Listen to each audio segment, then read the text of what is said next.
आपके आक्षेपों को मैं समझ नहीं पाता हूँ कि आत्मनिष्ठ ज्ञानी मलिनता रूप संसार को प्राप्त हो जाता है। तो आपने जो मेरे ऊपर थोड़ा सा आक्षेप किया कि विषयों में आसक्त होने से तो मलिन हो जाता है, लेकिन जो एक बार शुद्ध हो गया वो और फिर मलिन कभी नहीं हो सकता। जो एक बार आत्म भाव में जागृत हो गया फिर वो देह भाव में कभी आ नहीं सकता। आत्म भाव में आपने मुझे जगा दिया, और ये जो आपने कहा है ये तो मेरे मन को और उज्जवल बनाने के लिए आपने ये ऐसा प्रश्न रख दिया कि भोगों में तेरी आसक्ति होने से तू मलिन हो जाएगा। इन स्वर्ण को जितना तपाया जाता है और उज्जवल हो जाता है, तो ये तो मेरे मन को और निर्मल करने के लिए आपने मुझे जगाने के लिए प्रश्न किया। तो हे गुरुदेव, मेरे मन में कोई प्रकार का इस प्रकार की मलिनता नहीं है। क्या मैं आपसे जान सकता हूँ कि इतने श्रुति स्मृति वेद आदि में लिखे ऋषियों मुनियों ज्ञानियों की अपरोक्ष अनुभूति झूठी है? तो आप से मैं प्रश्न करूं ये तो उचित नहीं, लेकिन जिज्ञासा है मेरी कि ये जो ऋषियों ने, महर्षियों ने, सिद्धों ने 4 वेद, 18 पुराण, 1108 उपनिषद, 15 गीता, 5 रामायण,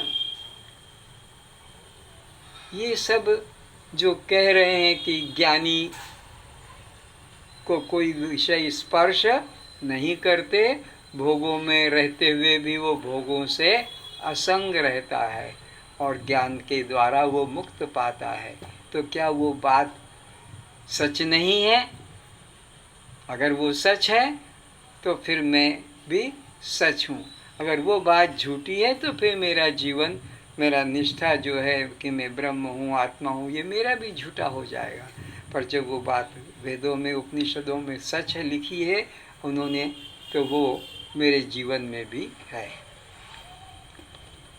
जो अकाम निष्काम आत्मकाम वासना शून्य आप्तकाम है, आत्मा ही एकमात्र कामना करता है, उसके प्राण अंत समय में इस लोक को छोड़ अज्ञानी व्यक्ति की तरह अन्य लोक में नहीं जाते हैं।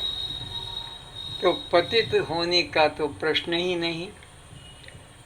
पतित तो वो होगा जो इस शरीर को छोड़कर कोई अन्य नीच योनि में जिसको जन्म लेना पड़े, या देव योनि में जन्म लेना पड़े, क्योंकि वो भी तो न पाप का ही कारण है। देव योनि जाए, पशु योनि जाए, तो ज्ञानी का प्राण तो निकल कर कहीं अन्य जाता ही नहीं, तो पतित कैसे होगा? वो तो यहाँ का यही ब्रह्म में ही लीन रहता है। कैसे लीन रहता है? जैसे कि मटका, घड़ा का अंदर का जो आकाश है, वो घड़े के नाश होते ही वो उतना आकाश महाकाश रूप ही रह जाता है। उसको मिलने के लिए कहीं अन्य लोक में, घर के बाहर छत के ऊपर के आकाश में जाना नहीं पड़ता। घड़े का जो आकाश है, घड़ा टूटा कि वो महाकाश ही है। महाकाश हो जाता है ऐसा भी नहीं, महाकाश में मिल जाता है ऐसा भी नहीं। वो महाकाश पहले भी ही था। माठिया मटका का आवरण दिख जरूर रहा था, लेकिन वो उस महाकाश का कोई टुकड़ा, कोई अंश नहीं बना। तो यह जीव भी वो ब्रह्म रूप ही है, इसका कहीं पतन नहीं होगा। वह यही ब्रह्म रूप में लीन हो जाता है। कौन? जो आत्मनिष्ठ है वो देह नष्ट होते ही ब्रह्म रूप ही रह जाता है। लीन होने में भी तो मिलना हुआ ना? नहीं, वो रह जाता है। घड़ा का आकाश जैसे महाकाश रूप ही रह जाता है, उसे मिलना नहीं पड़ता, वो पहले से ही महाकाश रूप ही था। और ऐसे ही ये जीव भी ब्रह्म रूप ही है और ब्रह्म रूप ही रह जाता है, इसे ब्रह्म में मिलना भी नहीं पड़ता है। उसका पुनर्जन्म नहीं होता है। किसका पुनर्जन्म नहीं होता है गौरी? हाँ, क्या बोलो? कौन ज्ञानी? जिसने अपना देह भाव का त्याग कर दिया हृदय से, वाणी से नहीं, हृदय से ही, कि मैं देह कभी था नहीं, हूँ नहीं और हो सकूंगा। मैं ब्रह्म ही था, ब्रह्म ही हूँ, ब्रह्म ही रहूंगा। आत्मा ही था, आत्मा ही हूँ, आत्मा ही रहूंगा। मुक्त ही था, मुक्त ही हूँ और मुक्त ही रहूंगा। तीनों कालों में मुझे बंधन हुआ ही नहीं। तो ज्ञानी जीवन मुक्त है। जबकि हे गुरुदेव, आप उसकी अधोगति की बात कहते हैं। आप ही बताइए कि मैं किस सिद्धांत को सत्य मानूं? आपकी वेद शास्त्र विरुद्ध बातें या वेद शास्त्र सम्मत बातें? तो आपने जो जो मेरे पर दोषारोपण किया, मेरे जीवन पर, मेरे चरित्र पर, तो हे गुरुदेव, ये जितने शास्त्र जो कह रहे हैं उनकी बात आप सच कहते हैं कि वो सब झूठी है? अगर वो बात जो शास्त्रों में लिखी है वो सच है, तो फिर मेरे जीवन में भी वो सच्चाई है। और अगर उनमें वो झूठ है, बात लिखी है, तो फिर मेरा जीवन भी झूठा है। आप ही निर्णय कीजिए कि शास्त्रों में लिखा है वो सच है या झूठ है। अगर वो सच है तो फिर आप मेरे जीवन में भी उसी सच्चाई को देखें, मैं उससे भिन्न नहीं। हाँ, जो शास्त्र आज्ञा रहित मनमना आचरण करता है वह तो न सिद्धि को न परम गति को प्राप्त कर पाता है। तो हे गुरुदेव, जो शास्त्र विधि के विपरीत मनमाना आचरण कर लेता है, शास्त्र में नहीं लिखा है शरीर को कष्ट देना, और कोई धूप में नंगे पैर चलता है, कि बरसात में जो है खुले बदन बिना कुछ छाता रेनकोट के और चल रहा है, या और किसी प्रकार से कोई जल में समाधि लगा कर बैठा है, कि कोई भूमि में समाधि लगा कर बैठा है, या कोई उल्टा शीर्षासन करके और गीता का पाठ कर रहा है।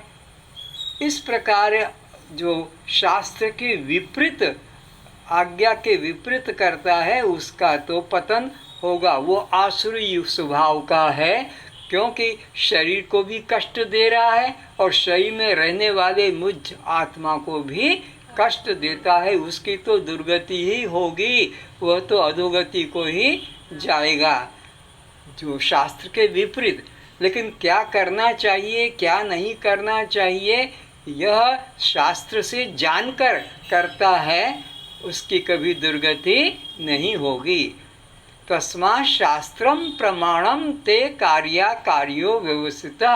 इसलिए क्या करना चाहिए, क्या नहीं करना चाहिए, इसके लिए कोई मूर्ख समाज से पूछ के मत करना कि मूर्ख समाज कर रहा तो मैं भी ऐसा ही करना। ना, शास्त्र कहता है उसके अनुरूप तुमको करना है। क्या करूं, क्या ना करूं, क्या कर्तव्य है, क्या अकर्तव्य है, कौन कर्म से बंधन है और किस कर्म से मुक्ति है। तो इस प्रकार जो शास्त्र के प्रमाण से काम करता है वो तो सद्गति को प्राप्त करता है, और जो मनमाने ढंग से मूर्ख समाजों के देख देख कर करने लग जाता है, उसकी दुर्गति होती है। इसलिए अपने कल्याण के इच्छुक साधकों को शास्त्र प्रमाण को ही महत्व देना चाहिए। इसलिए उपनिषद कहता है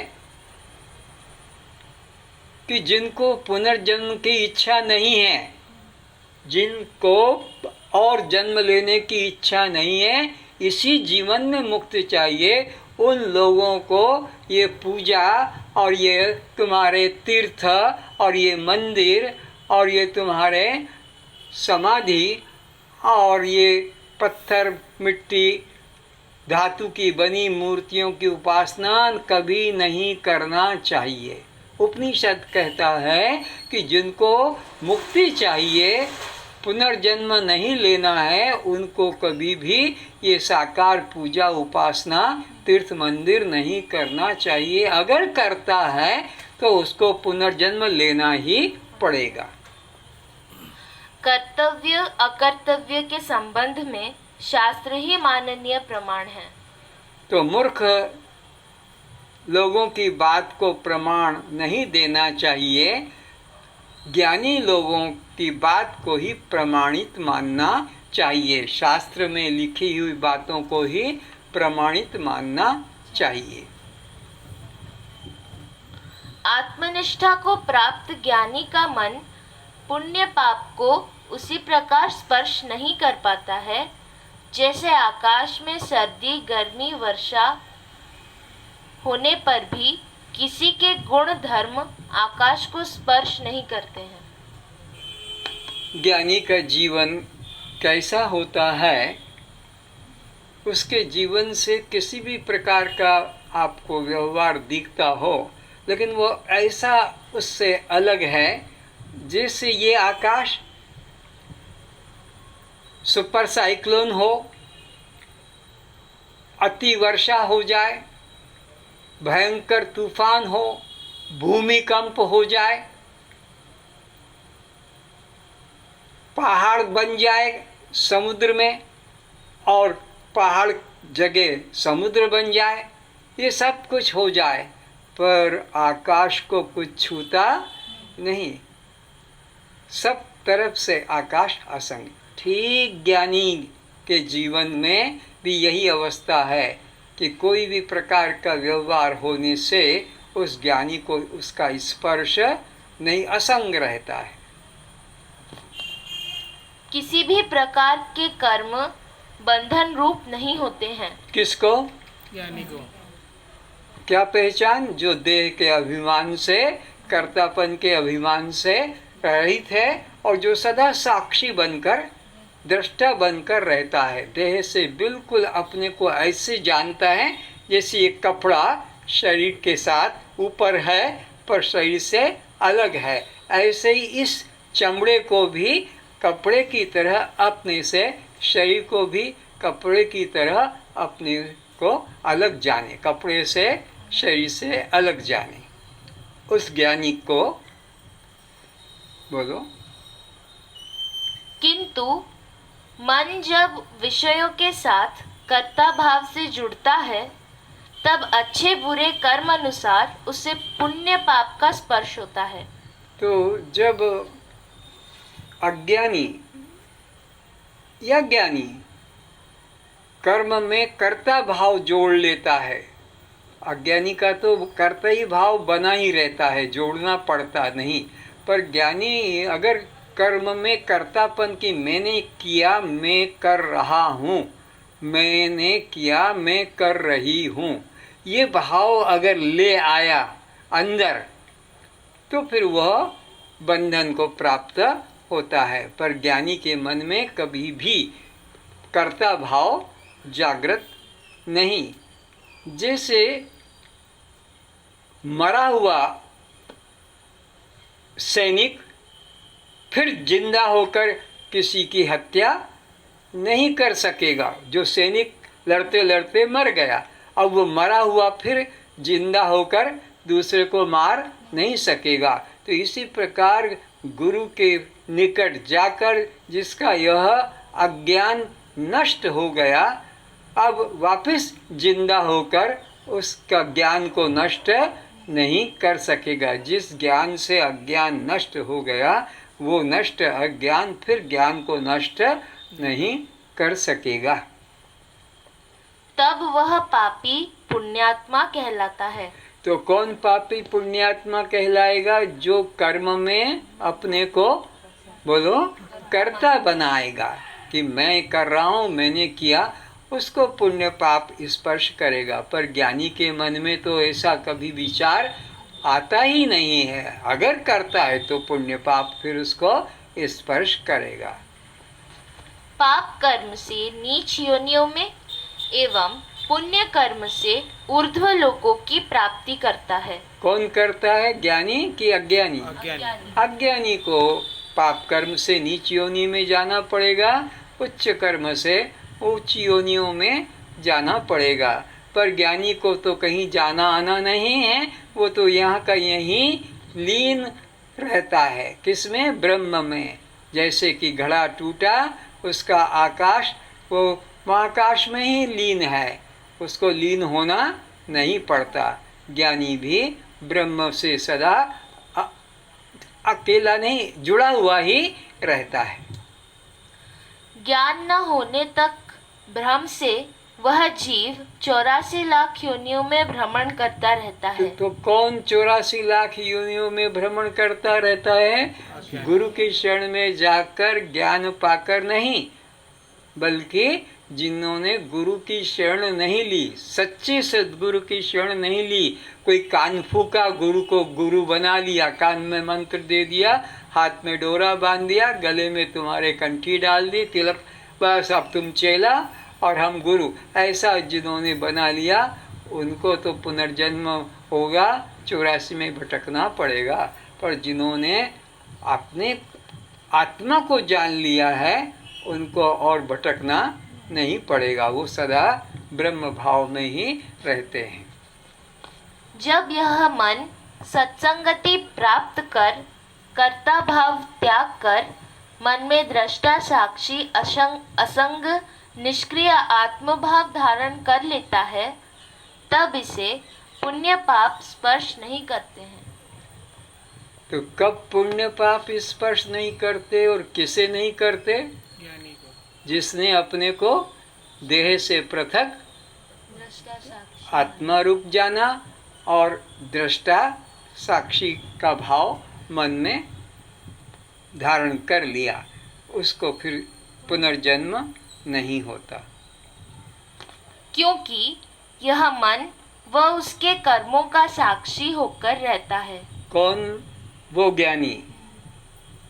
किसका साक्षी बनकर रहता है? जो उस शरीर के द्वारा, प्राण के द्वारा, इंद्रियों के द्वारा जो कर्म होते हैं मन के द्वारा, तो उन कर्मों का और मन के दोनों का वो साक्षी बनकर रहता है, इसलिए उसको बंधन नहीं होता। श्री कृष्ण अर्जुन को भी यह साधना बताते हैं। जिस पुरुष के मन में मैं करता हूँ ऐसा भाव नहीं है तथा जिसकी बुद्धि सांसारिक पदार्थों में और कर्म के फलों में लिपायमान नहीं होता है, वह पुरुष इन सब लोकों को मारकर भी वास्तव में ही नहीं मारता है और न पाप को प्राप्त करता है। तो इस वैदिक सिद्धांत का प्रतिपादन सब उपनिषदों में, गीता में, सब महर्षियों के, महापुरुषों के द्वारा कहा गया है। क्योंकि सत्य सब जगह एक जैसा है, चाहे वो हिंदू का ग्रंथ हो कि मुसलमान का ग्रंथ हो कि सिख का, सत्य सदा अपरिवर्तनशील है। तो सब ऋषियों ने, सभी महात्माओं ने इसका अनुभव किया है और वह कभी गलत नहीं हो सकता। सबका यही सिद्धांत है। क्या सिद्धांत है? एक बार फिर पढ़ो। जिस पुरुष के मन में मैं करता हूँ ऐसा भाव नहीं है। ये बात पक्का कर लेता है कौन? तत्वदर्शी आत्मज्ञानी, कि मैं किसी कर्म का करता नहीं हूँ। कौन करता है? प्रकृति के द्वारा, 5 भूतों के द्वारा, 3 गुणों के द्वारा, 25 तत्वों के द्वारा, स्थूल सूक्ष्म कारण शरीर के द्वारा, जागृत स्वप्न सुषुप्ति के द्वारा, अन्नमय प्राणमय मनोमय विज्ञानमय आनंदमय कोश के द्वारा ये काम हो रहे हैं। मैं किसी कर्म में करता नहीं हूँ। ऐसे तत्वदर्शी ज्ञानी पुरुष को फिर कभी भी कर्तापन का अहंकार नहीं होता। अगर उसके द्वारा प्रारब्ध वशात सारे जगत की, एक दो की नहीं, सारे जगत की भी हत्या हो जाए तो भी वो किंचित पाप को प्राप्त नहीं होता। और यह बात करके दिखा दिया महाभारत के युद्ध ने, और यह बात करके दिखा दिया है रावण और लंका के दहन के रूप में। कितने वहाँ जीवों की, शरीरों की हत्या हुई, सब राक्षसों को मार दिया गया, रावण को मार दिया गया, उसके संबंधियों को लंका में आग लग गई। लेकिन हनुमान को, राम को एक जीव हत्या का भी पाप कहीं किसी शास्त्र में नहीं मिला कि राम नरक गए और उसके बाद फिर वो आकर अयोध्या में राजा बने, ऐसा कहीं नहीं। ऐसे ही महाभारत का युद्ध हुआ, उसमें भी लाखों लोग, 18 अक्षौणी सेना तो कौरवों की थी और 9 अक्षौणी सेना पांडवों की थी, और इनमें दोनों तरफ के लोग मारे गए। लेकिन अर्जुन को और भगवान कृष्ण को एक जीव हत्या का भी पाप नहीं लगा। न कहीं शास्त्रों में आया कि कृष्ण नरक जाएंगे और नरक से फिर आएंगे, ऐसा कहीं नहीं। क्यों? इन्होंने अपने मन में कर्ता भाव न रखकर साक्षी भाव में ही रहे और देह को कर्म करते हुए देखा, देह को कर्म करते देखा, लेकिन मैं करता हूँ ये भाव मन में उनके कभी नहीं था। तथा जिसकी बुद्धि सांसारिक पदार्थों में और कर्मों के फलों में लिपायमान नहीं होती, वह पुरुष इन सब लोगों को मार कर भी वास्तव में नहीं मारता है। और तो जिसकी बुद्धि सांसारिक भोगों में आसक्त नहीं होती और कर्तापन का अभिमान नहीं होता, उसके द्वारा वो कर्म दिखता है होता हुआ, लेकिन वो कुछ करता देखने मात्र को रहता है। उसके कर्म निर्बीज हो जाते हैं। ज्ञानी के कर्म निर्बीज। कैसे निर्बीज हो जाते हैं? जैसे धान का छिलका निकाल कर फेंक दिया तो वो चावल का और पुनर्जन्म, चावल का पुनर्जन्म कब तक था? जब तक छिलके के अंदर वो छुपा था। नारियल का आप देखते, कच्चा नारियल है तो उसको जो पीटोगे तो उसके टुकड़े टुकड़े अंदर वाले के भी हो जाएंगे, पर सूखा नारियल जो गट्ट गट्ट करता है, उसके बाहर चोट पड़ेगी तो अंदर वाला ज्यों का त्यों असंग होने से वह सुरक्षित रहेगा। या तुम गेहूं को, चना को, मक्का को, मूंग को आग में भून लो और फिर खेत में डालो, खाद भी डालो, तो फिर फसल ज़्यादा मिलेगी? क्या होगा? बोले वो कुछ भी पैदा, क्यों? उसमें तो वो जो बीज था वो नष्ट हो गया। तो ज्ञानी के अंदर जो कर्तापन का बीज था वो नष्ट हो गया। अब देखने मात्र का वो गेहूं चना है, खा लो, पीस लो, सत्तू बना लो, लेकिन वो खेत में डालोगे तो पैदा होने वाला नहीं है, क्योंकि बीजत्व शक्ति खत्म हो गई है। ऐसे ही ज्ञानी के जीवन में भी कर्तापन का जो बीज भाव था पुनर्जन्म का हेतु नहीं रहता है, इसलिए ज्ञानी संसार बंधन में कभी नहीं आता है। जो पुरुष सब कर्मों को परमात्मा में अर्पण करके और आसक्ति का त्याग कर कर्म करता है, वह पुरुष जल के कमल के पत्ते की भांति पाप से लिप्त नहीं होता है। जैसे कमल पत्र के ऊपर आपने जल देखा होगा तो वो कमल पत्र जैसे इधर उधर होगा, वो जल भी गोल का गोल बूंद बना, वो चिपकता नहीं है कमल पत्र पे। या तुमने थर्मामीटर के अंदर पारा देखा होगा, कितने टुकड़े हो जाते हैं, अलग अलग अलग गोल के गोल होते हैं। तो ज्ञानी का जीवन कमल पत्र की तरह होता है। कमल पत्र जल में रहता है फिर भी जल स्पर्श नहीं करता।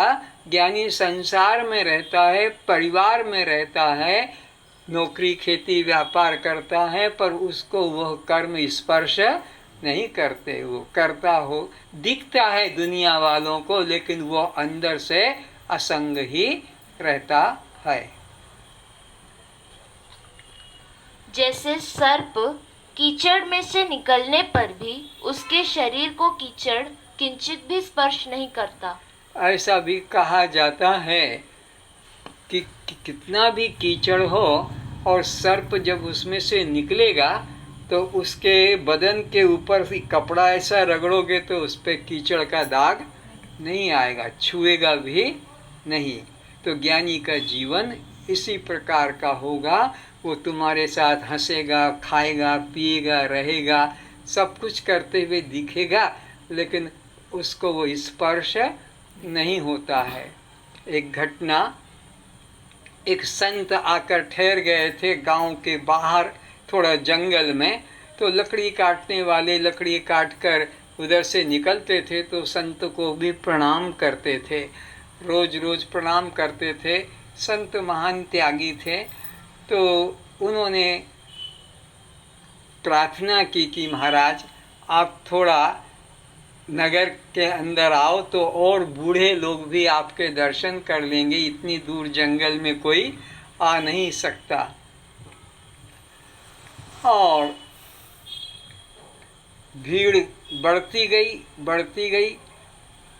गांव के बाहर आकर ठहर गए थे।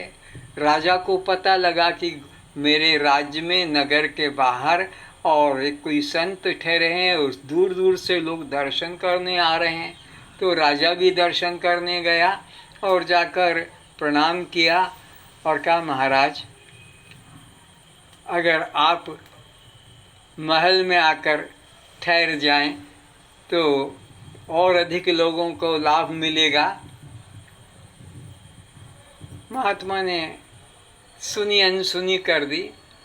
फिर रोज रोज आकर राजा प्रार्थना करने लगा कि महाराज आप एक लिंगोट पहन लो तो और महिलाएं भी आपके पास दर्शन करने में संकोच नहीं करेगी। वैसे तो कुंभ मेले में हजारों नग्न संतों के दर्शन करने के लिए बड़ी बड़ी सुंदर युवतियां, सेठानियां, स्त्रियां हाथ जोड़ के खड़ी रहती हैं कुंभ मेले में। तो लेकिन आप लंगोट धारण कर लो। तो लिंगोट धारण कर लिया। फिर धीरे धीरे कहा महाराज आप यहाँ झोपड़ी में रहते हैं, सर्दी गर्मी वर्षा असुरक्षित जीवन, आप थोड़ा महल में रह जाओ। महल में रह गए। संत तो सरल होते हैं, हाँ कर दिया। धीरे धीरे राजा के मन में आया कि अब मेरे में और इसमें अंतर क्या रह गया, मैं भी महल में हूँ, ये भी महल में है। तो कहा महाराज अब तो आप हमारे जैसे हो गए। बोले नहीं भाई कैसे हो गए, हम भी महल में आप भी महल में। अरे तुम्हारे जैसा कैसा, तुम्हारा राज्य है, तुम्हारी रानियां हैं, मेरे पास तो थोड़ा एक राज का टुकड़ा दे दिया कि लो महाराज अब तुम्हारा भी ये राज्य हो गया।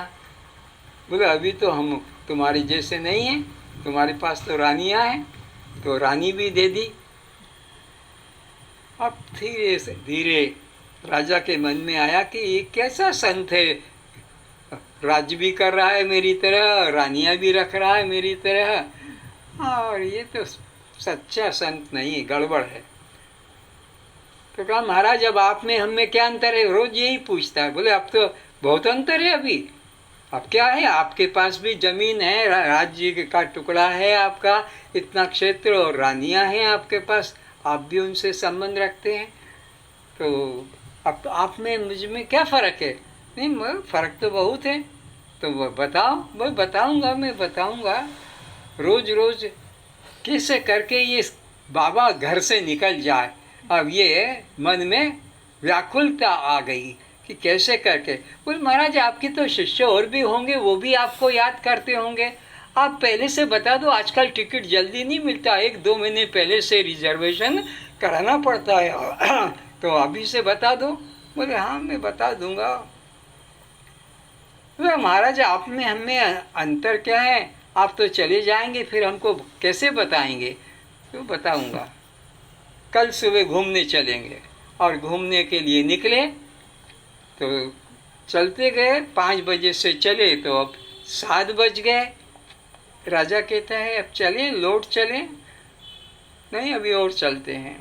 चलते चलते 9 बज गए।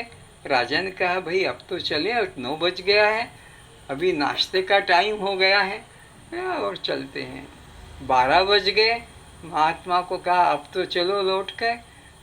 बोले नहीं अभी और चलते हैं। राजा कहता है नहीं मैं नहीं जाऊंगा, मैं तो अब वापस जाता हूँ। और नहीं आगे जाएगा। ना ना भाई मैं तो जाता हूँ। देख लिया तेरे और मेरे में ये अंतर है।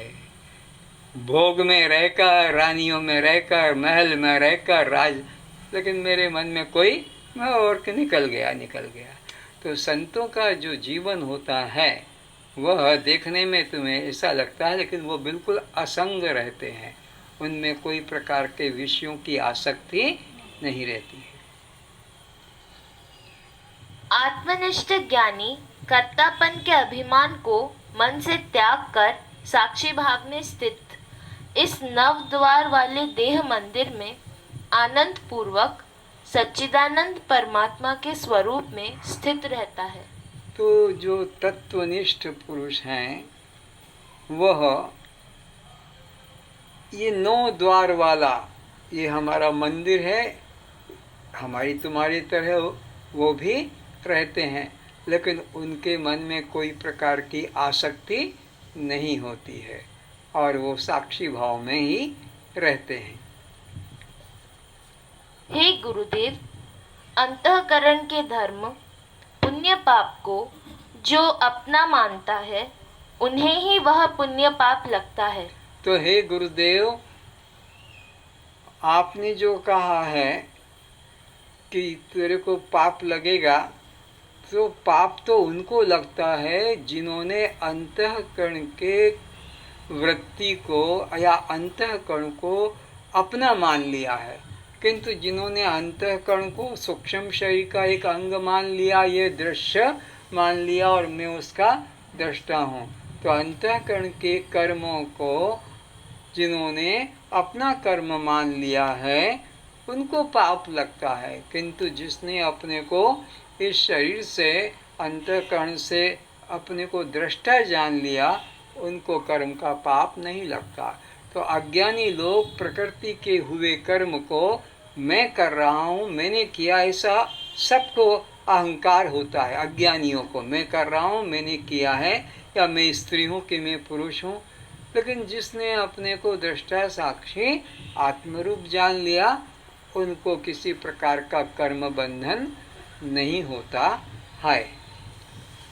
इसी को निर्वाण शतक के अंदर कहा है, क्या कहा है? मनोबुद्धि अहंकार चित्तानि नाहम। मैं न मन हूँ, न मैं बुद्धि हूँ, न मैं चित्त हूँ, न अहंकार हूँ। तो फिर मैं क्या हूँ? चिदानंद रूप शिवोहम शिवम। बस मैं तो ज्ञान स्वरूप आत्मा हूँ, कल्याण स्वरूप आत्मा हूँ। मनोबुद्धि अहंकार चित्तानि नाम। ये मन, बुद्धि, चित्त, अहंकार, ये अंतःकरण की व्यक्तियाँ, ये मैं नहीं हूँ। और ये जो श्रोत्र, त्वचा, चक्षु, जिह्वा, घ्राण, 5 ज्ञानेंद्रियाँ, ये भी मैं नहीं हूँ। क्यों? ये विषय ग्रहण करती है तो जानता हूँ, जब नहीं कर पाती है तो भी जानता हूँ। आँख खराब है तो भी जानता हूँ, आँख ठीक है तो भी, कान खराब हो गया तो भी जानता हूँ, और कान ठीक है तो भी जानता हूँ। तो जानने वाला जानी गई से वस्तु से अलग है, देखने वाला देखी गई वस्तु से अलग है, खाने वाला खाई गई वस्तु से अलग है। तो मैं तो दृष्टा साक्षी भाव में हूँ, मैं इंद्रियों के कर्मों में जुड़ता नहीं हूँ। अज्ञानी देह इंद्रिय के कर्मों को अपना मानता है, इसलिए वो बंधन को प्राप्त होता है। पर मैं देह इंद्रिय के कर्मों में कर्ता भाव नहीं रखता हूँ, इसलिए मुझे बंधन भी नहीं। किंतु जिस ज्ञानी ने अपने को दृष्टा साक्षी आत्म स्वरूप पहचान लिया है, उससे न कर्म होंगे न उसे पुण्य पाप स्पर्श कर सकेंगे, क्योंकि आत्मा निष्क्रिय है। आत्मा कैसा है? निष्क्रिय है। आत्मा अकर्ता है, आत्मा असंग है, आत्मा निर्लेप है। इसलिए उसके द्वारा कोई भी प्रकार का कर्म नहीं होता और कर्म का उसको स्पर्श भी नहीं। 14 त्रिपुटियों को शक्ति देकर भी वो उनसे अलग ही रहता है। 14 त्रिपुटियाँ उसी की शक्ति से काम करती है, लेकिन किसी में आसक्त नहीं होता। अरे आत्मा तो आत्मा इंद्रियां तक आसक्त नहीं होती है। समझना इस बात को। आँख कभी रूप में आसक्त नहीं हुई, कान कभी शब्द में आसक्त नहीं हुआ, जिह्वा कभी रस में आसक्त नहीं हुई, ये नासिका किसी गंध में आसक्त नहीं हुई और त्वचा किसी स्पर्श में आसक्त नहीं हुई। अगर आँख किसी रूप में आसक्त हो जाती तो उस रूप के अतिरिक्त वो जगत अंधा हो जाता। एक रूप में आसक्त अगर हो गया, समझ लो कि मेरे को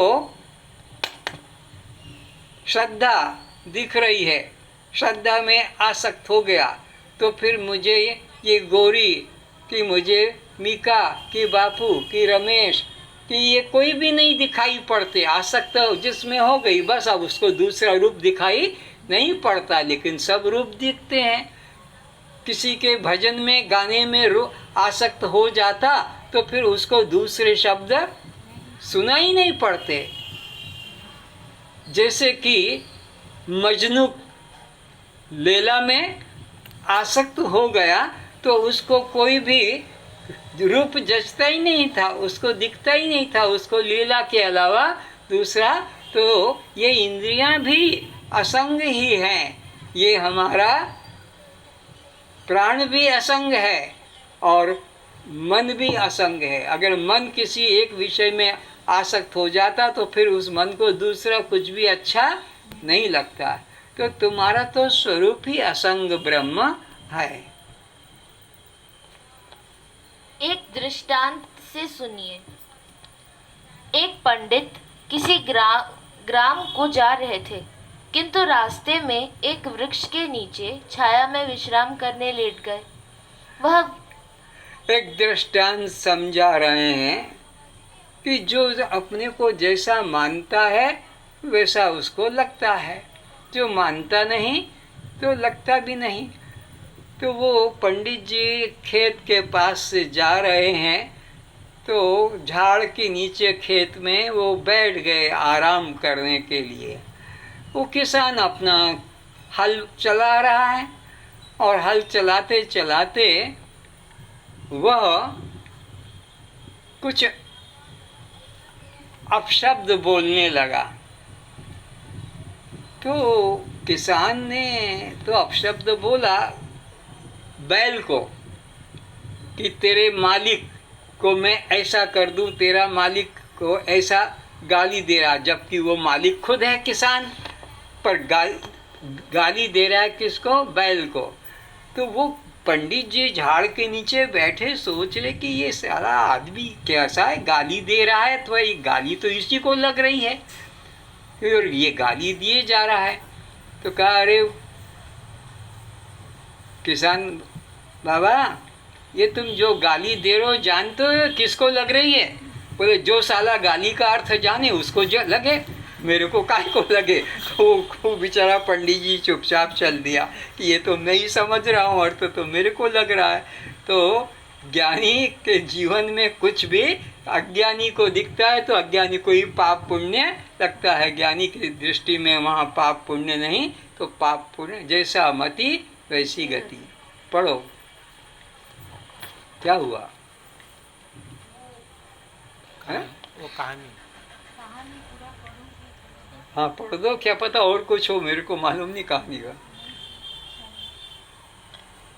पढ़ दे। एक पंडित किसी ग्राम को जा रहे थे, किंतु रास्ते में एक वृक्ष के नीचे छाया में विश्राम करने लेट गए। वह वृक्ष एक किसान के खेत में था। किसान की पत्नी प्रतिदिन दोपहर भोजन लेकर आती थी। इधर यह किसान ठीक सर पर सूर्य को देख करीब 12 बजे स्नान कर तैयार होता था कि उधर पत्नी भोजन लेकर उपस्थित हो जाती थी। एक दिन पत्नी को आने में देर हो गई, पर कुछ अतिथियों के सत्कार सेवा करने में। इधर इस किसान को भूख सताने लगी, तो वह वृक्ष पर चढ़कर देखने लगा कि उस कितनी दूरी पर मेरी स्त्री है। कुछ समय बाद दूर से पत्नी आते दिखाई पड़ी, तो किसान ने उसे जोर से गाली देना शुरू किया। अरे रांड, तू मर गई थी क्या? अरे तेरा खसम मरे, तेरे घर में आग लगे, तू नपुती हो जा, तेरे धन के मुख में पेशाब करूं। यह पंडित जी सुन रहे थे, तो उन्होंने पूछा, किसान भाई, इतने गुस्से में किसको गाली दे रहा है? तो कहाँ इस रांड को गाली दे रहा हूँ। तब पंडित जी ने पूछा, ये क्या तेरी नौकरानी है? तो किसान ने कहा, वो दारी रांड मेरी औरत है। तब पंडित जी ने उन सब गालियों का विचार किया कि यह गालियाँ तो इस किसान को ही लग रही है। तब पंडित ने किसान से पूछा, अरे क्या तू जानता नहीं है कि ये सब तेरी गालियाँ किसे लग रही है? किसान ने कहा, मैं क्या जानूं, जो साला इन गालियों का अर्थ जानता है उसे यह गाली लगे। पंडित चुपचाप वहां से चल दिया। इस दृष्टांत से यही जानना है कि जो पुण्य पाप की भावना करता है, उन अज्ञानियों को पुण्य पाप लगता है। ज्ञानियों के कर्म में अहम करोति, मैं करता हूँ, यह भावना न रहने से उन्हें कर्म फल स्पर्श नहीं करता है। जो आकाश में धुआं उठने पर भी आकाश को धुआं नहीं छूता। जिस प्रकार घड़े में मदिरा भरे रहने से घड़े का आकाश उस गंध से कभी ग्रहण नहीं होता है, वैसे ही देह उपाधि के धर्म कर्म को आत्मा ग्रहण नहीं करती। तो दृष्टांत घड़े का है कि घड़े में अगर आप शराब भर दोगे, दूध भर दोगे, तो वहाँ का आकाश उसको ग्रहण नहीं करता है। घड़े के अंदर कोई अपवित्र चीज रख दो कि पवित्र रख दो, घड़ा का आकाश अलग असंग रहता है। ऐसे ही ज्ञानी के कर्म से जो है ज्ञानी अप्रभावित रहता है। ज्ञानी को वो कर्म स्पर्श नहीं करते हैं। अर्थात मैं आत्मा देह संघात व उसके कर्मों से एवं भोगों से सर्वदा असंग हूँ। बस, तो ज्ञानी कर्म करते हुए भी अकर्ता ही रहता है। कर्म में कर्ता भाव ही बंधन का कारण होता है। ज्ञानी के मन में कर्म में कर्ता भाव नहीं रहता है। कर्म 5 महाभूतों के प्रकृति के द्वारा होते हैं, इसीलिए प्रकृति के कर्म अज्ञानी को ही छूते हैं, ज्ञानी को नहीं। सर्वे भवन्तु सुखिनः, सर्वे सन्तु निरामयाः, सर्वे भद्राणि पश्यन्तु, मा कश्चित् दुःखभाग् भवेत्। सब सुखी रहें, सब निरोग रहें, सभी रूपों में हम अपने को देखें, इसलिए अपने द्वारा अपने को ही मन वचन कर्म से कष्ट न पहुँचाएं, निंदा न करें, अपमानित न करें, दुखी न करें। यदि हमारे किसी कर्म से, हमारे किसी वाणी से किसी को कष्ट मिला है, दुख मिला है, और उसके मन में और उसके मन में हमारे प्रति शत्रुता जागृत हुई है, हमारे प्रति शत्रुता जागृत हुई है, तो हम उससे क्षमा चाहते हैं। हम उससे क्षमा चाहते हैं, वह हमें क्षमा कर दे। वो हमें क्षमा कर दे। अब हमारे मन में अब हमारे मन में शत्रुता नहीं है, शत्रुता नहीं है, सभी हमारे मित्र हैं। सभी हमारे मित्र हैं। सबका मंगल हो, सबका मंगल हो, सबका मंगल हो। सबका मंगल हो। ओम शांति शांति शांति। शांति शांति। इस प्रार्थना को सभी ने श्रद्धा से अभी मेरे साथ कहा है, तो अपने मन में भी विचारें कि यह इस प्रार्थना को मैंने प्रार्थना ही रूप में रखा है या सार्थक भी किया है, यानी व्यवहार में भी उतारा है। क्या मेरे द्वारा किसी भी जीव को, किसी भी प्राणी को मन वचन कर्म से मैंने सुख पहुंचाया है तो मेरा जीवन धन्य है। और अगर मैंने मन वचन कर्म से किसी अन्य को सुख नहीं पहुंचाया, केवल अपने ही देह और देह के संबंध में रहा, तो आज का दिन मेरा पशु के साथ में ही व्यतीत हुआ है। ऐसा विचारें, पश्चाताप करें और कल के लिए फिर यह भाव जगाएं कि आज का दिन मैं पशु की तरह नहीं, आज का दिन मैं मनुष्य की तरह बिताऊंगा, यानी अपने द्वारा किसी अन्य को भी सुख पहुंचाऊंगा।